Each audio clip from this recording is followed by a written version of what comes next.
Hi hello welcome to our channel. నేను మీ సిరి. ఈరోజు మనం చెప్పుకోబోయే కథ ఇష్టమైన సకుడ పార్ట్ 14. కథలోకి వెళ్ళే ముందు వీడియోని లైక్ చేసి హైప్ చేయడం మిస్ చేయకండి ఫ్రెండ్స్. ఇక వచ్చేయండి. ఎందుకే చంపుతున్నావు నన్ను? కష్టంగా ఉంది. నన్ను చంపడానికి పొద్దునే వచ్చేసావు అంటూ ముందుకొస్తుంటే తన స్పర్శకు బిక్కుబిక్కుమంటూ చూస్తున్నాను నేను. ఇప్పుడు చెప్తున్నా విను. నువ్వే మిస్సెస్ అగస్త్య, ఓకే? గుర్తుపెట్టుకో.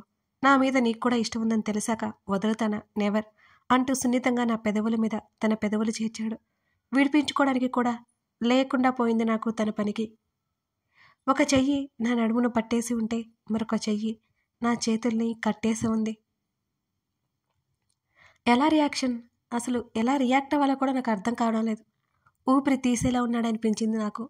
ఆ సమయంలో ఊపిరాడక తల అటు ఇటు తిప్పేశా. అప్పుడు గమనించి వదిలాడు. నన్ను కాదు, నా పెదవులని. ఉక్రోషం కోపంతో ఏమి చేయలేక ఏడ్చాను నేను. అలాగే. ఎందుకు ఏడుస్తున్నావు ఇప్పుడు అని చిన్న నవ్వుతో అడిగాడు తను. చంపేయాలన్నంత కోపం వస్తోంది అతన్ని.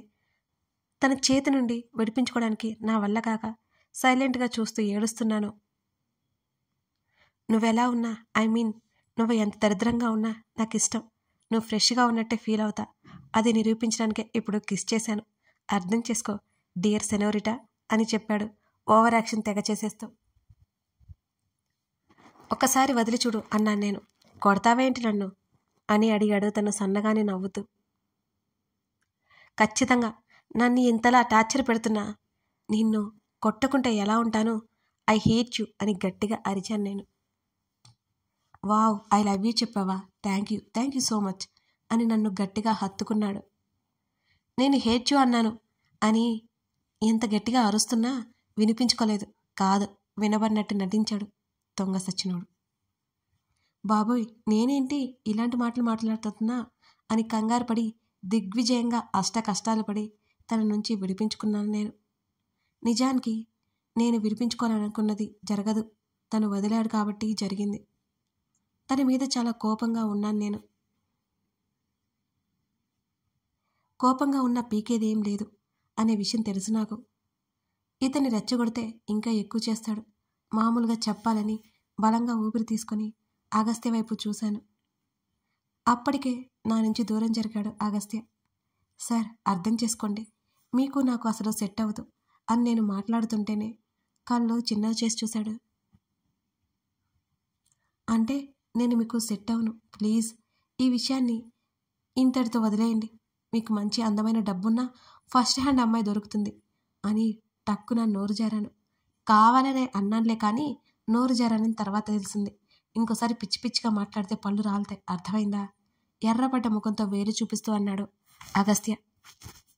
ఇప్పుడు నేనేమన్నాను? ఇంత కోపం చూపిస్తున్నారు అని ఉక్రోషంగా అడిగాను. నిన్ను కూడా నువ్వు అనడానికి వీల్లేదు. నోరు మూసుకుని పో. మిస్సెస్ అగస్త్య అయ్యేది ఈ శ్రీధ మాత్రమే. నా కళ్ళ ముందు నుంచి ఫస్ట్ వెళ్ళు, కోపంలో కొట్టినా కొడతాను అంటున్న తన మాటలకి ఆశ్చర్యంతో నోరు తెరిచాను నేను.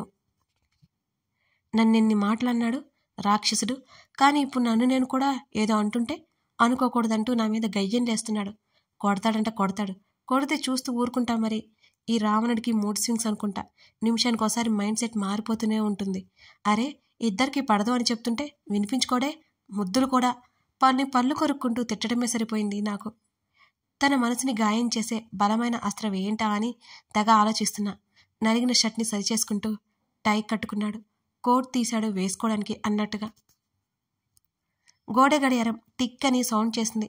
అప్పుడే టైం ఉదయం 9 గంటలయింది. నేను వచ్చి అప్పుడే 2 గంటలు అయిపోయిందన్నమాట. తను బయటికి వెళ్ళడానికి అన్నట్టు డోర్ తీస్తుంటే సార్ అని గట్టిగా అరిచాను నేను. అప్పటికి వరకు ఉన్నవాడు వీడు నువ్వు అని బోల్డ్ తిట్టి ఇప్పుడు నేను మర్యాదగా పిలుస్తుంటే ఆ మాత్రం షాక్ కొట్టదు? అలాగే ఆశ్చర్యం ఉంటుంది కదా తనలో. ఏంటన్నట్టున్నాయి తన చూపులు నా వైపు. సార్, మీరు నన్ను ఎందుకు పెళ్లి చేసుకోవాలనుకుంటున్నారో నాకు బాగా అర్థమైంది. నేను నిన్ను ప్రేమించాను అన్నారు కదా, అది అబద్ధమని తెలుసు అని నేను చెబుతుంటే కళ్ళు చిన్నవి చేసి చూశాడు నా వైపు. కొంచెం భయపడినా తడబడలేదు నేను ఈసారి. గట్టిగా మాట్లాడాలని డిసైడ్ అయ్యా. కనుబొమ్మలు ముడివేసి నన్ను చూస్తుంటే నాకేదో మూడిందని అర్థమైనా నేను చెప్పాలి అనుకున్నది చెప్పడానికి గట్టిగా ఊపిరి తీసుకున్నాను. మీరు ప్రేమ పేరుతో చేసేదంతా నా కోసమే కదా. మీకు కావాల్సింది ప్రేమ కాదు, ప్రేమ పేరుతో చేసే రొమాన్స్. ఇలా చెబుతున్నప్పుడు నా గొంతు వణికింది, కానీ చెప్పాను. తన దవడలు బిగుసుకుంటున్నాయి. తన చేతివేళ్ళు బిగుసుకోవడానికి అన్నట్టు దగ్గరికి వస్తున్నాయి. గుడకలు మింగుతూ చూస్తున్నాను. నేను మీకు లొంగను అని చెప్పి ఇలా ప్రేమ పేరుతో నన్ను వశపరుచుకోవాలని చూస్తున్నారు. ఆ విషయం నాకు ఈరోజు అర్థమైపోయింది. ఇంతవరకు మీది ప్రేమే అనుకున్నాను. కాదు, లస్ట్. ఎస్, మీది లస్ట్ అనగానే తన చెయ్యి బలంగా నా చెంపను తాకింది. ఏమాత్రం ఎక్స్పెక్ట్ చేయను నేను తూలి తలుపుని తల కొట్టుకోపోయాను. కొంచెం తల తిరిగినట్టు అనిపించింది నాకు. చా, నువ్వు మారవసలు. నేనే పొరపాటు పడ్డాను. I hate you, I really hate you. నాది లస్ట్లా కనబడుతుందా నీకు? నిన్ను కలిసినప్పటి నుంచి నిన్ను నా దగ్గర తెచ్చుకోవడానికి 1 సెకండ్ కూడా పట్టేది నాకు. నాది లస్ట్ అయితే అని ఇక చెప్పలేనట్టు కళ్ళు మూసుకున్నాడు అగస్త్య. ఎర్రబడిన కళ్ళతో నా వైపు చూస్తూ, ఇంకెప్పుడు నా కళ్ళకు కనిపించకు. నీ ఇష్టం వచ్చినట్టు చావు. వెంటనే ఒక ఖాళీ పేపర్ నోట్ తీసి సైన్ చేసి రిజైన్ చేయాలి అన్నావు కదా, చేసుకోపో అని ఆ పేపర్ నా ముఖాన కొట్టి ఆ గదిలో నుంచి బయటికి తోశాడు నన్ను. ఇంత దారుణంగా తన రియాక్షన్ ఉంటుందని నేను ఏమాత్రం ఎక్స్పెక్ట్ చేయలేదు. తన కోపానికి బిగుసుకుపోయి బొమ్మలా బయటకు వచ్చాను నేను. తనకి దూరం అయ్యి సంతోషంగా ఉన్నానా? ఉండను అని నాకు బాగా తెలుసు, కానీ తప్పలేదు. అలా రోడ్డు మీద నడుచుకుంటూ వెళ్తుంటే ఆఫీస్కి వెళ్తున్న విన్ని నన్ను పిలుస్తోంది. తన దగ్గరికి వచ్చే వరకు పట్టించుకోలేదు నేను. శ్రీ అని గట్టిగా అరుస్తూ నన్ను పిలిచింది. అప్పటికే ఏదో ట్రక్ నన్ను కొట్టేసి వెళ్ళిపోయింది. స్కూటీ స్లో చేసి నోటి మీద చేతులు అడ్డుపెట్టుకుని నా వైపే షాక్ అవుతూ చూస్తూ ఉండిపోయింది విన్ని. నా తలతో పాటు చెంప వైపు అంతా నొప్పిగా అనిపిస్తుంది. మెల్లిగా కళ్ళు మూతలు పడుతున్నాయి. భరించలేని నొప్పి నా శరీరం అంతా కమ్ముకుంది. స్కూటీ కింద పడేసి నా వైపు పరిగెత్తుకుంటూ వస్తున్న విన్ని నాకు మసకగా కనబడుతోంది. విన్ని అరుపులు ఏమాత్రం వినిపించడం లేదు. ఈసారి పూర్తిగా నా కళ్ళు మూసుకుపోయాయి. నా శరీరానికి కలుగుతున్న నొప్పిని భరించలేకపోతున్నాను నేను. అప్పుడు అర్థమైంది నాకు యాక్సిడెంట్ జరిగింది అని. నన్ను ఎవరో పైకి లేపి బెడ్ మీద పడుకోబెడుతున్నట్టు అనిపించింది. కాసేపటి తర్వాత ఎక్కడికో ప్రయాణిస్తున్నట్టు తెలుస్తోంది. కొంచెం బయటకు ఏరవడానికి కూడా రావట్లేదు. విపరీతమైన నొప్పి భరించలేకపోతున్నట్టుంది. కంటి కొన నుంచి వచ్చిన నీరు నా తల నుంచి కారుతూ ఉన్న రక్తంతో పాటు కలిసి నా జుట్టులోకి ఇంకిపోతున్నట్టుంది. అగస్త్య డాడీ వీళ్ళిద్దరూ బాగా గుర్తుకొస్తున్నారు నాకు. అగస్త్య ఎలాగో బ్రతికేస్తాడు, డాడీని కూడా బాగా చూసుకుంటాడు. తన ప్రేమ పొందకుండానే నేను పోతున్నాననే చిన్న అసంతృప్తి నాలో. మొత్తం చేసుకుంది నేనే కదా, నేను కరెక్ట్గానే చేశాను. నిజంగానే నాకు తనకి అసలు సెట్ అవ్వదు. నన్ను ఎప్పుడూ తిడుతూ అరుస్తూ తనకు నచ్చింది చేయాలని చూస్తాడు. రాక్షసుడు.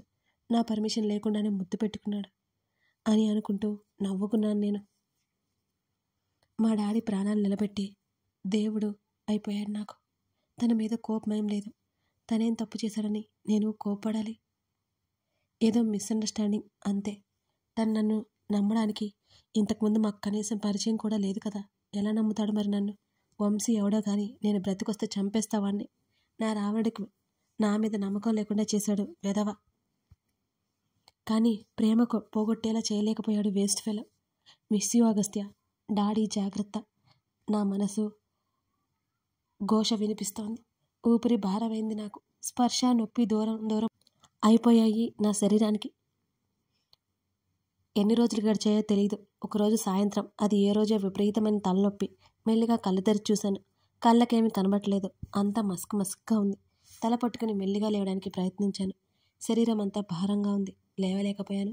కళ్ళు నిలుముకుని మెల్లిగా కళ్ళు తెరిచి చూశాను. నా ఎదురుగా విన్నీ కనబడుతోంది. ఆతృతగా నా దగ్గరికి వచ్చి నా చేతిని పట్టుకుంది విన్నీ. లేవడానికి ప్రయత్నం చేస్తుంటే, శ్రీ కూర్చో, లేవకు అంటూ సరిగ్గా పడుకోబెడుతూ నా ప్రయత్నాన్ని ఆపేసింది విన్నీ. మెల్లిగా ఆ రూమ్ అంతా పరీక్షగా కలయజూశాను. నేను బ్రతికి బయటపడతాను అని అనుకోలేదు అసలు. డాడీ ఎలా ఉన్నారు అని అడిగాను నేను. నీకు యాక్సిడెంట్ అయిన విషయం అంకుల్కి తెలియదు. తెలిస్తే ఆయన బ్రెయిన్కి ప్రెజర్ పడుతుందని డాక్టర్ చెప్పొద్దన్నారు అని విన్నీ చెప్పింది. నేను అదే హాస్పిటల్లో ఉన్నానని అర్థమైపోయింది నాకు మెల్లగా. ఇప్పుడు నేను పర్లేదు కదా అని అడిగాను. పర్లేదు కాదే, ఇంతకీ ప్రాణాలతో బయటపడ్డావు. వారం రోజులైపోయింది నీకు యాక్సిడెంట్ జరిగి అని విన్నీ చెబుతుంటే షాక్ అయిపోయాను నేను. అంటే వారం రోజుల నుంచి ఇలాగే ఉండిపోయానా? మరి డాడీ డాడీ డాడీ అడగలేదా నన్ను? ఏం చెప్పారు అని కంగారు పడిపోయాను. సన్నగా తలనొప్పి వచ్చింది నాకు. శ్రీ, నువ్వు టెన్షన్ అవ్వకు. నువ్వు వర్క్ ఉండడం వల్ల స్టేట్స్కి వెళ్ళావు అని అబద్ధం చెప్పాల్సి వచ్చింది. నువ్వు అందుబాటులో ఉండవు అని చెప్పాను. ప్రస్తుతం అయితే అంకుల్ అర్థం చేసుకున్నారు. ఆయన కోసమే కష్టపడుతున్నావని, అంకుల్ గురించి కంగారు పడకు అని చెప్పింది విన్నీ. అగస్త్య గురించి అడగాలి అనుకుని ఆగిపోయాను నేను. ఏదైనా అడగాలా అని నన్నే చూస్తూ అడిగింది విన్నీ. ఏం లేదన్నట్టు అడ్డంగా తల ఊపాను నేను. నేను డాక్టర్ గారిని పిలుచుకొస్తాను, జాగ్రత్త, వెంటనే వచ్చేస్తా, బెడ్ దిగడానికి మాత్రం ప్రయత్నం చేయకు శ్రీ అని మరీ చెప్పి వెళ్ళిపోయింది విన్నీ. అగస్త్య కోపంగా ఉండి ఉంటాడా నా మీద? ఉండే ఉంటాడులే, నేను హర్ట్ చేశాను కదా తన్ని. నా ఊపిరి ఆగే సమయంలో అగస్త్యతో నా లైఫ్ మిస్ అయినందుకు తెగ బాధ కలిగింది నాకు. నా ఆలోచనలో నిన్నుండగా విన్నీ డాక్టర్ని తీసుకుని వచ్చింది. డాక్టర్ చెకప్ చేసి సెట్ అవడానికి టైం పడుతుందని చెప్పారు. దిగులు కమ్మేసింది నాకు. ఇప్పటికే డాడీ హాస్పిటల్కి ఖర్చు చాలా అయిపోయింది. ఇప్పుడు నాకు ఏం చేయాలో తెలియలేదు. దిగులుగా ఉన్న నన్ను పిలిచింది విన్నీ. శ్రీ, ఏమైంది అలా ఉన్నావు అని నా చేతిని పట్టుకుంది. విన్నీ, హాస్పిటల్ బిల్ ఎంతైంది అని అడిగాను నేను. అవన్నీ నీకెందుకు, నోరు మూసుకొని రెస్ట్ తీసుకో అని కసిరింది విన్నీ. ప్లీజ్ విన్నీ, నీరసంగా అడిగాను. నాకు తెలియదు అంది విన్నీ. ఏంటి తెలియకుండానే నాకు ట్రీట్మెంట్ ఎలా ఇచ్చారే? అంతేకాకుండా వారం రోజుల నుంచి హాస్పిటల్లో ఎలా ఉంచుకున్నారు నన్ను? ఎంత మాత్రం తెలిసిన వాళ్ళైనా ఇలా ఫ్రీగా ట్రీట్మెంట్ చేయరు అని అన్నాను నేను. నీకు కోపం వస్తుందేమో నేను చెబితే అని అంది విన్నీ. అర్థం కాలేదు. బిల్ ఎంతైందో తెలిస్తే కోపం ఎందుకు వస్తుందే నాకు అని అయోమయంగా ముఖం పెట్టి అడిగాను విన్నీని. యాక్సిడెంట్ అయ్యి నీ బుర్రలో ఉన్న గుజ్జు పూర్తిగా పోయిందేమో అంటున్న విన్నీ మాటలకు మూతి ముడుచుకున్నాను నేను. లేకపోతే ఏంటే, హాస్పిటల్ బిల్ ఎంతైందో అని చెప్తే కాదు, ఇప్పటి వరకు నీకు ట్రీట్మెంట్ ఎలా జరిగిందో చెప్తే షాక్ అవుతావు అని అడిగింది విన్నీ.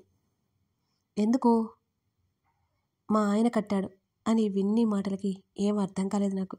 మీ ఆయన ఎందుకు కట్టాడు అని అడిగాను. అయోమయంగా బుర్రగొక్కున్నాను. ఎందుకంటే నువ్వు ఎలాగో ఫ్రీగా కడితే ఒప్పుకో కదా, అప్పుగా కట్టాడులే అని విన్నీ నవ్వింది. విన్నీ ముఖంలో ఉన్న నవ్వు విన్నీ కళ్ళల్లో కనిపించలేదు నాకు. అవునా, థ్యాంక్సే, మీ డబ్బు మొత్తం ఇచ్చేస్తా. నేను వర్క్ ఫ్రమ్ హోమ్ జాబ్ ఒకటి చూశాను, అప్లై చేసుకుని జాయిన్ అయిపోతాను అని అన్నాను నేను. అబ్బా, తీరిగ్గా ఇద్దులేవే బాబు, అనవసర విషయాలన్నీ ఆపి రెస్ట్ తీసుకో అని అంది విన్నీ. నీ హస్బెండ్ ఎక్కడా? లేడు. అదే ఇక్కడ లేడు అని చెప్పింది విన్నీ. నువ్వే కదా చెప్తున్నావు, నాకు ఒక్క ముక్క కూడా అర్థం కావడం లేదే. ఏం లేదులే, నువ్వు రెస్ట్ తీసుకో, మిగతా విషయాలు నువ్వే ఆలోచించుకో. అండ్ ఇంకో గుడ్ న్యూస్ ఏంటంటే అంకుల్ ఫిజియోథెరపీకి రెస్పాండ్ అవుతున్నారట అని విన్నీ చెప్పింది. అది అలా చెప్పగానే చాలా సంతోషంగా అనిపించింది నాకు. నిజంగా ఆశ్చర్యం, ఆనందం కలగలిపి అడిగాను నేను. అవును అంటూ పడుకోమని మరొకసారి చెప్పింది విన్నీ. అలాగే అని నవ్వుతూ కళ్ళు మూసుకున్నాను నేను. నైట్ ఎప్పుడో మెలకువ వచ్చింది నాకు. విన్నీ అక్కడే ఉంది. దాన్ని ఇబ్బంది పెట్టడం నాకు అసలు కష్టంగా ఉంది, కానీ తప్పట్లేదు కదా. స్వయంగా నాకు భోజనం తినిపించింది విన్నీ. విన్నీ, రోజంతా హాస్పిటల్లోనే ఉన్నావు కదే, నైట్ కదా, ఇంటికి వెళ్ళు, ఎలాగూ నర్సెస్ ఉంటారు కదా, నాకు ఇప్పుడు బాగానే ఉందిగా అన్నాను నేను. లేదు శ్రీ, నేను ఉంటానులే, పర్వాలేదు అని అంది విన్ని. మీ హస్బెండ్కి ఇబ్బంది అవుతుందేమో కదా అని అన్నాను నేను. ఆయన ఇక్కడ లేరులే అంది విన్ని. ఒసే విన్ని, అర్థం కాకుండా మాట్లాడికే బాబు అని చేతులెత్తి దండం పెట్టేశాను నేను. ఫారిన్ వెళ్ళారు అని చెప్పింది విన్ని. ఓ ఓకే, అయినా నువ్వు రోజంతా హాస్పిటల్లో ఉంటున్నావు కదా, ఇబ్బందిగా ఉంటుందేమో కదా, ఇంటికి వెళ్ళి ఫ్రెష్ అయ్యి రెస్ట్ తీసుకొని మార్నింగ్ రావే. ఎంతకీ అడగడం మర్చిపోయాను, ఆఫీస్ని ఏం చేశావు, బాస్ రాక్షసుడు ఊరుకుంటున్నాడా అని అడిగాను ఏదో తట్టినట్టుగా. లీవ్ తీసుకున్నాను లేవే, నీ అధిక ప్రసంగాలు ఆపవే బాబు అని అంటూ మెడిసిన్ వేసింది నాకు విన్ని. అందరూ నాకు మెంటల్ అంటారు, మీ అందరికీ బాగా మెంటల్, ఏది అర్థమయ్యేలా తిన్నగా చెప్పరు, నాకు అర్థం కాదు, అర్థం చేసుకోవడం రాదో కూడా తెలియదు అని నిట్టూర్చాను నేను. విన్ని టాబ్లెట్స్ వేసి నాకు మళ్ళీ రెస్ట్ తీసుకోమని చెప్పి ఫోన్ పట్టుకుని కూర్చుంది. అగస్త్య ఎలా ఉన్నాడో కనుక్కోవాలి, కానీ ఎలా? అసలే తను చూసి వారం రోజులైపోయింది మరి. విన్నీ అని మెల్లిగా పిలిచాను. అంటూ ఫోన్ నుంచి తల ఎత్తి నా వైపు చూసింది. అగస్త్య సార్, నేను ఆఫీస్కి రావడం లేదని ఏమీ అనట్లేదు కదా అని అడిగాను నేను మెల్లిగా. నా వైపు కొన్ని క్షణాలు సూటిగా చూస్తూ లేచి వచ్చి బెడ్ మీద నా పక్కన కూర్చుంది విన్ని. బెడ్ రెస్ట్కి దిండు వేసి నన్ను మెల్లిగా లేపి కూర్చోబెట్టింది. కథ కొనసాగుతోంది. ఇప్పుడు విన్ని ఏం చెప్పబోతుంది, అసలు విన్నీ హస్బెండ్ గురించి ఎందుకు దాస్తోంది, అగస్త్య ఇంత జరిగిన శ్రీధర్ దగ్గరికి ఎందుకు రాలేదు, ఇవన్నీ తెలియాలంటే తర్వాత భాగం చూడాల్సిందే. ఈ కథ మీకు నచ్చినట్లయితే లైక్ చేసి మీకు ఏమనిపించిందో చిన్న కామెంట్ చేయండి. మీరు స్టోరీని గెస్ చేసినా సరే అది కామెంట్ చేయండి. Thank you.